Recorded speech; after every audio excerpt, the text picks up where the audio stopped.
Il existe des rencontres qui ne s'expliquent pas par la logique, mais par quelque chose qui vibre au plus profond de notre être. C'est comme si le corps savait avant l'esprit, comme si une vibration subtile, un frisson ou une paix inattendue révélait que la présence face à nous possède une signification plus grande. Il ne s'agit pas d'une passion passagère ou d'une simple attraction, mais d'une harmonie qui résonne dans des lieux invisibles, éveillant de vieux souvenirs et des sensations impossibles à traduire en mots. Selon la psychologie profonde, il existe des signes physiques qui montrent lorsqu'un lien dépasse le hasard et touche l'âme. Aujourd'hui, nous allons explorer cette expérience mystérieuse, comprendre comment le corps peut devenir un miroir de la vérité intérieure et un guide pour reconnaître les connexions rares et transformatrices. Si vous avez déjà ressenti cette énergie inconfondable, écrivez en commentaire « Je reconnais quand mon âme se connecte ». Profitez-en pour mettre un like, vous abonner à la chaîne et laisser votre soutien dans les commentaires. Cela renforce cet espace de conscience et nous permet de continuer à partager ce type de contenu. Pour Carl Jung, la psyché humaine est un vaste territoire où le conscient et l'inconscient s'entrelacent, façonnant non seulement nos pensées, mais aussi nos perceptions et sensations corporelles. Lorsque nous rencontrons quelqu'un qui éveille une réaction physique profonde, qu'il s'agisse d'une chaleur dans la poitrine, d'un léger frisson ou d'une tranquillité inexpliquée, il est possible que nous soyons face au reflet de notre propre âme. Ce phénomène peut être compris grâce à des notions comme la projection, où nos attributs inconscients sont perçus chez l'autre, créant un sentiment immédiat de familiarité. Souvent, cette expérience est liée à la rencontre avec l'ombre, car l'autre nous montre des parties de nous-mêmes restées cachées. Elle peut aussi impliquer l'anima ou l'animus, l'énergie féminine ou masculine intérieure qui cherche à s'intégrer et produire un sentiment de complétude qui se répercute dans le corps. Ces réponses somatiques ne sont pas de simples réactions émotionnelles, mais des manifestations de la psyché agissant à travers le corps, lequel devient un canal de communication entre conscient et inconscient. Pour Jung, ce dialogue est essentiel dans le processus d'individuation, ce chemin d'intégration et de connaissance de soi. Reconnaître de tels signes exige sensibilité et présence, car toute intensité physique ne signifie pas forcément une véritable harmonie. Il faut distinguer les élans passagers des signes authentiques de connexion profonde. Quand le corps répond avec sérénité et intensité à la fois, il est fort probable que nous soyons face à une relation qui favorise la croissance mutuelle et l'éveil intérieur. Le corps humain, selon la psychologie analytique, est bien plus qu'un ensemble d'organes et de systèmes biologiques. En pratique, c'est un champ symbolique où se reflètent les contenus les plus profonds de la psyché. Chaque sensation, chaque frisson, chaque tension ou relâchement n'est pas seulement un phénomène physiologique, mais l'expression de messages provenant de l'inconscient et cherchant à être reconnus. Cette idée prend toute sa force lorsque nous croisons des personnes qui, soudainement, provoquent en nous des réactions physiques à la fois intenses et énigmatiques. Lorsqu'une personne éveille en nous une chaleur dans la poitrine, une respiration différente ou un état de détente profonde, le corps agit comme un médiateur entre deux mondes, l'interne, peuplé de souvenirs, d'archétypes et d'émotions refoulées, et l'externe où l'expérience prend forme concrètement. Pour Jung, l'inconscient ne communique pas uniquement par les rêves et les symboles mentaux, mais aussi à travers des signes somatiques. Le corps est ainsi une sorte de porte-parole de ce qui n'a pas encore été élaboré par la conscience. Ce reflet se produit parce que la psyché reconnaît chez l'autre des motifs et images correspondant à des parties de nous restées dans l'ombre. C'est comme si l'inconscient disait par des sensations corporelles « Ici se trouve quelque chose d'important pour ton chemin ». Il n'est pas rare que, face à certaines personnes, nous ressentions un élan quasi instinctif de nous approcher ou, au contraire, de nous éloigner. Le corps réagit avant que l'esprit ne formule des arguments, révélant que la reconnaissance précède le raisonnement logique. Voir le corps comme miroir de l'inconscient, c'est aussi accepter que toute réaction physique ne soit pas gage de sécurité ou d'affinité véritable. Parfois, ce que nous ressentons répond à un schéma émotionnel ancien ou à la répétition de liens qui nous ont marqués de manière ambivalente. Le défi consiste à interpréter ces signaux lucidement, en discernant si l'intensité physique découle d'une projection à comprendre ou si elle indique une réelle opportunité de croissance. Dans la pratique, cette écoute du corps exige présence et silence intérieur. Il faut ralentir pour percevoir les nuances. La température qui change, la posture qui s'ajuste le cœur qui accélère ou ralentit. Jung suggérait que, tout comme on analyse les images des rêves, on peut analyser les sensations corporelles, y rechercher des symboles et significations. Cet exercice de perception aide à distinguer les impulsions conditionnées des manifestations authentiques de l'inconscient. Il est aussi important de savoir que les réactions physiques liées à des connexions significatives ne sont pas toujours spectaculaires ou dramatiques. Souvent, le corps exprime la profondeur d'une rencontre par une sérénité rare, un sentiment d'être chez soi, même en terrain inconnu. Cet état de calme intense est aussi révélateur que les signes d'excitation ou d'euphorie, car il montre que, d'une certaine manière, l'énergie psychique a trouvé résonance et équilibre dans le contact avec l'autre. Considérer le corps comme miroir de l'inconscient nous invite également à plus de responsabilité dans nos choix relationnels. Comprendre que certaines sensations physiques sont liées à des messages profonds de la psyché nous pousse à vivre nos rencontres de façon plus consciente, sans laisser l'instinct ou la raison seule aux commandes. Cette intégration, corps, esprit et inconscient, renforce le processus d'individuation, transformant chaque interaction significative en occasion de connaissance de soi.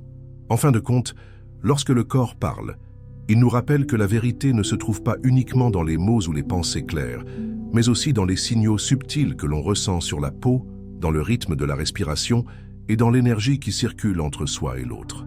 Apprendre à écouter ce langage silencieux, c'est s'ouvrir à un dialogue plus profond avec l'âme elle-même, lui permettant de reconnaître par le corps les connexions qui comptent vraiment. Dans la psychologie analytique, l'ombre représente tout ce qui, pour une raison ou une autre, a été exclu de la conscience. Ce sont des aspects de la personnalité que nous jugeons indésirables, inadaptés ou incompatibles avec l'image que nous montrons au monde. Pourtant, ces contenus ne disparaissent pas. Ils restent actifs dans l'inconscient, influençant émotions, pensées et comportements. Lorsque nous rencontrons quelqu'un qui éveille en nous des réactions physiques intenses, il est possible que nous assistions à la rencontre entre notre ombre et celle de l'autre. Cette rencontre n'est pas nécessairement négative. Au contraire, elle peut être profondément révélatrice. En percevant chez l'autre des traits qui nous fascinent ou nous dérangent, le corps réagit spontanément. Un nœud à l'estomac, un frisson soudain, une accélération cardiaque. Ces signaux indiquent que quelque chose de bien plus profond est activé. Jung voyait ce processus comme une occasion de confronter des parties de nous restées endormies, attendant d'être reconnues et intégrées. L'intensité physique de ces rencontres vient du fait que l'ombre contient une grande quantité d'énergie psychique. Tout ce que nous refoulons accumule de la force, et lorsqu'un stimulus extérieur la touche, cette énergie se décharge dans le corps comme un choc électrique. Parfois, ce choc se manifeste par une attraction irrésistible, d'autres fois par une répulsion immédiate. Dans les deux cas, c'est une invitation à plonger plus profondément, car c'est dans l'interaction avec l'autre que l'ombre prend forme et devient visible. Cependant, affronter l'ombre requiert une maturité émotionnelle. Sans cette base, nous risquons de projeter totalement ses contenus sur l'autre, croyant qu'ils lui appartiennent exclusivement. Nous manquons alors l'occasion de reconnaître ce qui nous appartient en propre. Il est donc essentiel de cultiver la capacité d'observer ses réactions corporelles avec un regard investigateur, en se demandant « Qu'est-ce que cette personne réveille en moi ? Et d'où vient cette réponse de mon corps ?» Un exemple courant est lorsque nous ressentons une forte antipathie pour quelqu'un que nous venons de rencontrer, sans raison apparente. Il se peut que cette personne exprime ouvertement une caractéristique que nous nions en nous-mêmes. De la même façon, une admiration intense et immédiate peut révéler que nous reconnaissons en l'autre un aspect que nous souhaitons manifester, mais que nous avons caché par peur ou insécurité. Dans les deux cas, l'ombre est à l'œuvre et le corps en est le premier témoin. Lorsque deux personnes se rencontrent et que leurs ombres se reconnaissent mutuellement, il existe une rare possibilité de croissance réciproque. Si les deux sont prêts à dialoguer et à s'observer, la relation peut devenir un espace de reflet honnête, où chacun aide l'autre à intégrer les parties reniées de soi. Ce processus transforme la réaction physique initiale, qu'elle ait été inconfortable ou euphorique, en un lien plus conscient, nourri non seulement par l'attraction, mais aussi par l'engagement envers la vérité intérieure. Toutefois, il faut noter que la rencontre entre ombres peut aussi engendrer des relations conflictuelles, surtout s'il n'y a pas de volonté d'intégrer ces contenus. L'énergie réprimée peut se muer en dispute, manipulation ou dynamique destructrice. D'où l'importance d'interpréter les signaux corporels. Ils révèlent l'intensité, mais pas nécessairement la valeur ou la santé d'un lien. Reconnaître lorsque l'ombre rencontre l'ombre, c'est acquérir un outil puissant de connaissance de soi. Le corps devient un radar capable de détecter non seulement les affinités, mais aussi les zones cachées qui réclament la lumière. Apprendre à décrypter ces messages est une étape clé vers l'individuation, car cela permet d'accueillir à la fois la lumière et l'obscurité que nous portons.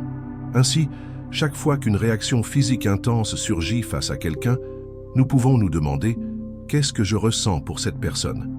et « Qu'est-ce qu'elle éveille en moi que je n'ai pas encore reconnu ?» C'est à ce point d'honnêteté que l'ombre cesse d'être une ennemie et devient une alliée, ouvrant la voie à des rencontres plus authentiques et transformatrices. Dans la théorie de Jung, l'anima et l'animus représentent les aspects féminins et masculins de la psyché de chaque individu, indépendamment du sexe biologique. Ce sont des archétypes profonds qui influencent nos perceptions, relations et réactions émotionnelles. L'anima, dans l'inconscient masculin, symbolise la sensibilité, l'intuition et la réceptivité. L'animus, dans l'inconscient féminin, représente l'affirmation de soi, la logique et l'action. Tous deux coexistent en nous, cherchant l'équilibre et l'intégration. Lorsque nous rencontrons quelqu'un qui éveille une réaction physique intense et immédiate, il est possible que cette personne incarne des caractéristiques correspondant à notre anima ou à notre animus. Le corps, sensible à ces énergies, réagit avant que l'esprit puisse rationaliser. Un simple échange de regards, un ton de voix ou une posture peut déclencher une décharge émotionnelle traduite par de la chaleur, des frissons, un battement cardiaque accéléré ou une profonde sérénité. Ce magnétisme ne provient pas uniquement de l'attirance physique ou d'une chimie superficielle, mais de la sensation inconsciente que quelque chose en nous est reconnu et complété. En interagissant avec quelqu'un qui incarne des aspects que notre psyché cherche à intégrer, nous avons l'impression qu'un vide invisible se comble. C'est comme si l'énergie interne rencontrait son opposé complémentaire, générant un champ à la fois harmonieux et tendu. L'expérience peut être si intense qu'elle semble prédestinée. Mais il est important de rappeler que ce magnétisme ne garantit pas forcément un lien sain ou durable. Souvent, la force de cette attraction est une invitation à explorer des aspects refoulés ou peu développés de nous-mêmes. Par exemple, quelqu'un qui a toujours réprimé sa sensibilité peut ressentir une attirance irrésistible pour une personne qui l'exprime librement. Cette réaction physique, respiration accélérée, sensation de légèreté, est la manière dont l'inconscient signale qu'une opportunité d'intégration est présente. La rencontre avec l'anima ou l'animus peut aussi réveiller des résistances. Au lieu d'attirance, on peut ressentir de l'inquiétude, un malaise ou même un inconfort physique devant quelqu'un qui, sans que nous en ayons conscience, reflète une partie que nous refusons ou craignons. Cet inconfort est tout aussi significatif, car il met en lumière des zones intérieures nécessitant reconnaissance. En percevant consciemment ces signaux, la relation, qu'elle soit amoureuse, amicale ou circonstancielle, peut devenir un espace d'apprentissage et d'expansion. Le corps, par sa réaction claire, nous offre une carte pour localiser ce qui reste à intégrer. C'est un appel à unifier nos polarités internes et à nous sentir plus complets. Dans le processus d'individuation, intégrer anima et animus revient à accepter et développer les qualités qu'ils représentent. Cela ne signifie pas abandonner ses traits personnels, mais enrichir la personnalité avec des aspects complémentaires. Cette intégration apporte un équilibre émotionnel, de la profondeur dans les relations et une communication plus claire. Le corps accompagne cette évolution. Des réactions auparavant intenses et déstabilisantes se transforment en réponses harmonieuses, reflet d'un mûrissement psychique. Ainsi, le magnétisme ressenti pour certaines personnes peut être vu comme un rappel que la quête de complétude ne se joue pas seulement à l'extérieur. Ce qui nous attire profondément chez l'autre est souvent le reflet de ce qui, en nous, veut émerger. Écouter le corps dans ces moments, c'est comprendre que la vraie connexion ne se fait pas seulement avec l'autre, mais avec la partie de nous qui l'éveille. Lorsque l'anima et l'animus dansent ensemble, en nous ou dans le miroir d'une rencontre significative, nous sentons dans notre corps la vibration d'une énergie ancienne et universelle. C'est la polarité qui se reconnaît, l'inconscient qui se manifeste et le processus d'intégration qui commence. Et comme le corps ne ment pas, cette expérience reste gravée dans la mémoire physique, nous rappelant que chaque rencontre profonde est au fond une rencontre avec soi-même. Le processus d'individuation, en psychologie analytique, est le chemin par lequel une personne devient ce qu'elle est vraiment, en intégrant tous les aspects conscients et inconscients de sa psyché. C'est un mouvement constant de découverte de soi, qui implique d'accueillir la lumière comme l'ombre, d'harmoniser anima et animus et de permettre à l'essence la plus profonde de se manifester dans le monde. Lorsqu'une personne déclenche en nous une réaction claire, intense et presque inexplicable, nous pouvons être face à un moment clé de ce processus, un appel à avancer vers la totalité. Le lien véritable, dans ce contexte, n'est pas seulement celui qui comble des désirs superficiels ou confirme nos croyances établies. C'est une force transformatrice qui nous défie, nous élargit et nous invite à quitter nos zones de confort. Elle se manifeste souvent à travers le corps, un frisson sans raison apparente, un calme qui contraste avec la situation ou une chaleur qui envahit la poitrine. Ces signes physiques indiquent qu'un niveau profond est activé et que la rencontre dépasse le plan rationnel. Dans l'individuation, ces liens agissent comme des catalyseurs. Ils nous placent face à des parties de nous que nous ignorions ou ne voulions pas voir. Ils peuvent révéler des fragilités, des potentiels cachés ou des schémas à transformer. Le corps, dans ce contexte, est un messager honnête, signalant l'intensité et la portée du moment. Ignorer ces messages, c'est risquer de manquer une opportunité de croissance. Les accueillir ouvre la voie à une compréhension plus riche de soi. Il est courant que, dans le processus d'individuation, certains liens paraissent presque synchroniques, comme si l'univers alignait les circonstances pour favoriser l'apprentissage. Jung appelait ce type de coïncidence significative la synchronicité. Lorsqu'elle s'accompagne d'une réaction physique marquante, le sentiment de but s'intensifie. Le lien cesse d'être simplement une relation entre deux personnes pour devenir partie intégrante d'un scénario plus vaste, où le développement psychique est central. Cependant, tout lien provoquant une réaction physique intense n'est pas nécessairement véritable au sens transformateur. Certaines relations déclenchent des passions éphémères ou des impulsions instinctives qui s'éteignent avec le temps.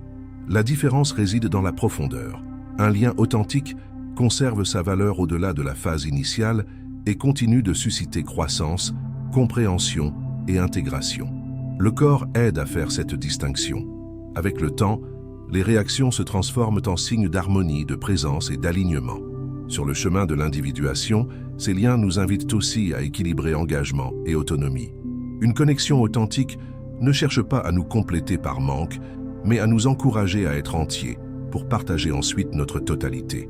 C'est pourquoi la réaction physique à un tel lien est unique. Ce n'est pas seulement du désir, ni seulement de la sécurité, mais un mélange équilibré d'intensité et de sérénité qui semble dire « ici, tu peux grandir ». Intégrer l'expérience d'un lien véritable, c'est accepter qu'il nous transforme sans perdre notre centre. C'est admettre que la présence de l'autre peut réveiller des zones endormies de l'âme, tout en assumant la responsabilité de notre propre évolution. Dans cette danse, le corps reste un radar sensible, captant des nuances que l'esprit n'a pas encore comprises.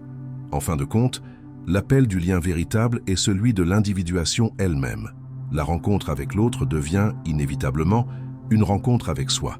Les sensations physiques, loin d'être de simples réactions biologiques, deviennent des repères d'un processus plus vaste, indiquant que nous sommes sur la bonne voie. C'est alors que nous comprenons que chaque vibration, chaque frisson et chaque silence partagé sont en réalité des pas assurés vers la totalité intérieure.